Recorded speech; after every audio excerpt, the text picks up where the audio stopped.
Chapter 4, Cleopatra and Mark Antony. Then came Mark Antony, fierce, fearless, and full of fire. He was Caesar's loyal general, now locked in Rome's chaos, and he needed Cleopatra's wealth and alliance. She saw more than a plea. She saw opportunity for love, for power, for Egypt's future. She didn't arrive quietly. She made an entrance, sailing up the river like a goddess, dressed as Aphrodite on a golden barge with purple sails, music in the air, and perfume on the wind. Antony was captivated.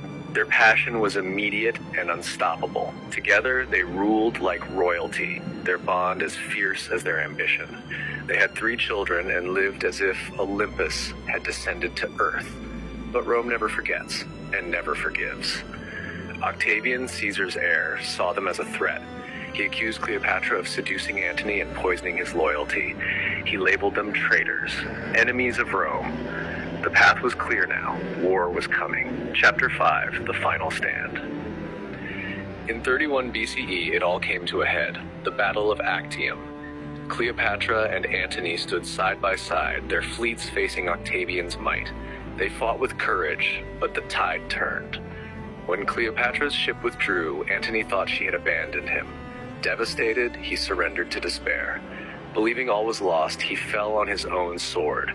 When he learned she still lived, he went to her, bleeding, broken, and died in her arms.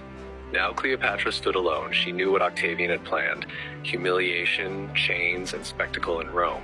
But she would not be paraded like a trophy. She chose her fate. In her finest robes, crowned and calm, she let the venom of an asp end her story. Not in shame, but in strength, pride, and the fierce grace of a true queen. The legacy of a queen. Cleopatra's death marked the fall of ancient Egypt's last dynasty, but her legacy lived on.